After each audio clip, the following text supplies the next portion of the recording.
বাংলা সিনেমায় ভুল হিন্দি বলে আর কেউ এত জনপ্রিয় হয়েছেন কি?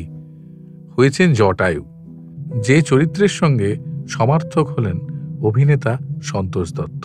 সোনার কেল্লার শুরুতেই ট্রেনের বগিতে জটায়ুর সঙ্গে আলাপ তোপসে এবং ফেলুদার। কুলি টিপস চাইলে সেই কিংবদন্তি হয়ে যাওয়া সংলাপ, স্বরচিত বই সহযাত্রীর হাতে তুলে দিয়ে বলেছেন হিন্দি বাংলা মিশিয়ে, মেরা ছদ্মো নাম লালমোহন গাঙ্গুলি, ছদ্মনামের জটায়ু। হয়তো বারবারই প্রমাণ করতে চেয়েছিলেন হিন্দিটাও তিনি বাংলার পাশাপাশি ভালোই জানেন। তাঁর এই হিন্দি না বলতে পারাটাই কিন্তু সিনেমায় হাস্যরস তৈরি করেছে। আজকাল বাঙালি নির্ভুল হিন্দি বলে, বাংলা বলে হিন্দি মিশিয়ে।